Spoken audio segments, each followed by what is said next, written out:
and then we're going to have a replaying. So I'd like to, at this time, ask Senator Norris to step forward and to read the speech that Ken Saro-Wiwa spoke from the dock just before he was on trial. Thank you.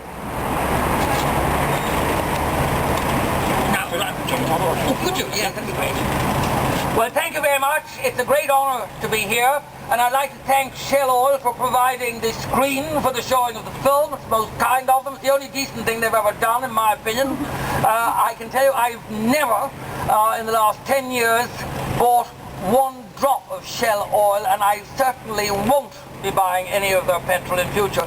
It's an honour for me to read the words of that great figure, Ken Saro-Wiwa, who died for his values, who died for what he believed in. And I think he says it with grace, with simplicity, with clarity, and with honesty. And so it's a privilege for me to read the words of a great man. And I remember when he was killed, I remember the horror, I remember the shudder that went across the civilized world at the news of his execution, which was no less than a murder.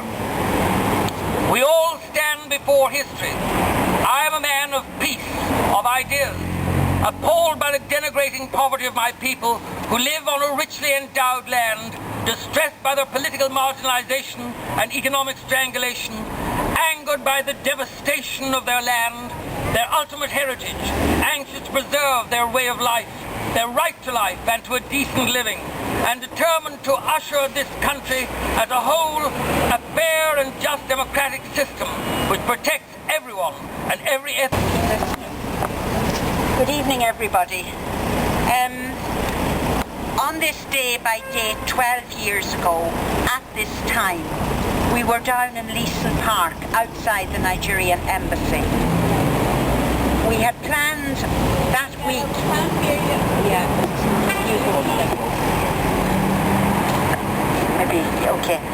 We had gathered together for a vigil of advocacy for the lives of the Ogoni 9 at 7 o'clock on a very wet, pouring rain evening outside the embassy down in Leeson Park. And I remember Paul Durcan read a very powerful poem which he said to the Nigerian woman ambassador, come out of your house and go home.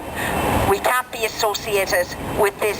And at this stage, when we were gathering the people together, instead of a vigil of advocacy, it was to tell them that during that day, Ken Saro-Wiwa and the other 8 had been hanged. So what in fact was a vigil became a wake. And it was really sad because the rain was pouring and all you saw was just this huge number of open umbrellas. And immediately after the hanging, the Ogonis were forbidden to meet in more than twos. So I always felt that the people who waked him were the people of Ireland that night.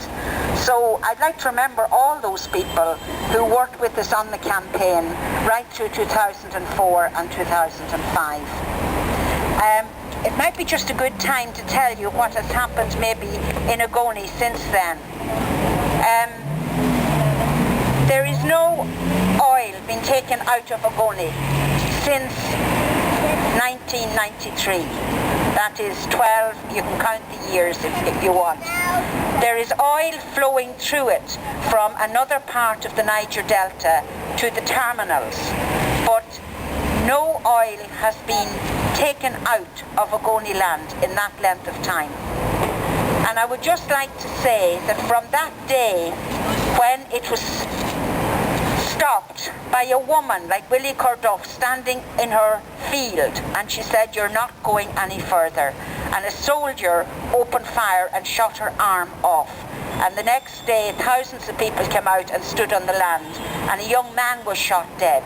And Ken Saro-Wiwa shouted very loud and clear to all the international community, if Shell continues like this, Shell will be accused of armed robbery. So sometimes that phrase is a very powerful phrase. He would have seen the resources of his area being taken out by force because the military were accompanying the pipeline digging right through the farms. Many people have been bought by the Nigerian state and by Shell. to try to bring about mediation, reconciliation, but it all really has been a very big sham. There's just one other thing I'd like to say about that time. To always remember that even though Ken Saro-Wiwa was tried with others for the murder of 4 people, one of whom was his in-law, the trial was held before a military tribunal, not in a regular court of law.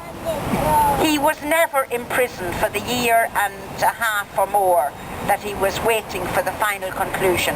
He was held in a military detention camp.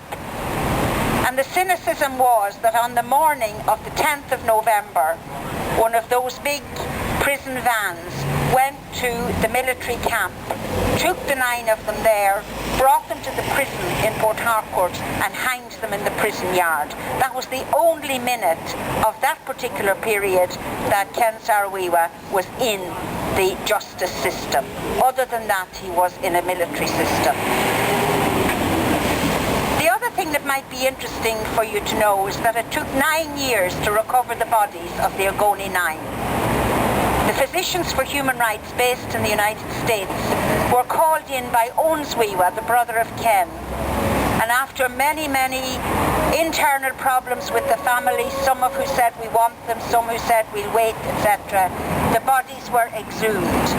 And there's a tremendous book which has the last chapter of that exhumation and bringing the remains to Canada for forensic identification.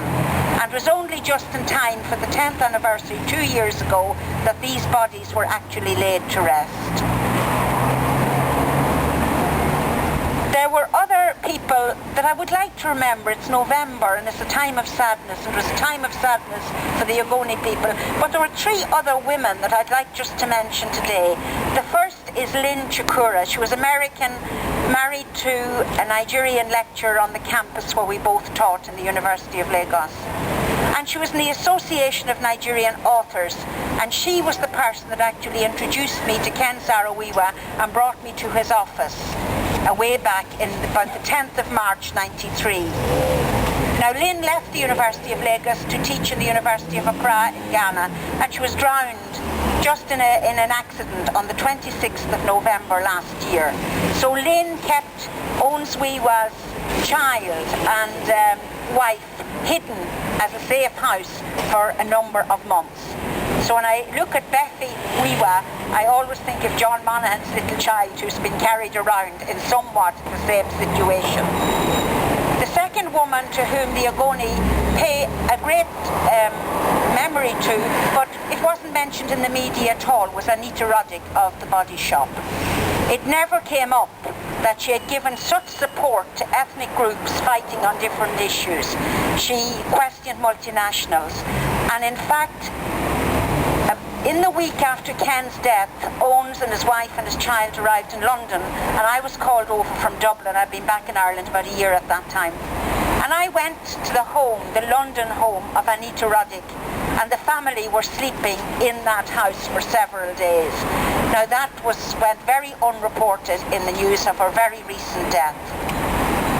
And the other very important woman in their lives was Doris Lessing, who has just won the Nobel Prize for Literature. She's a wonderful woman in her 80s.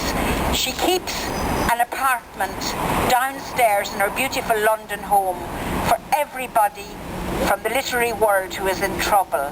So she kept the Wiwas there for several months as well, and I had the occasion to visit them in that place. So somehow I remember those 3 women tonight. So every year for the last 12 years we've tried to remember Saro-Wiwa, but to remember him in a sense that he would like us to remember, to use our intellect, to use our reasoning to figure out what's going wrong.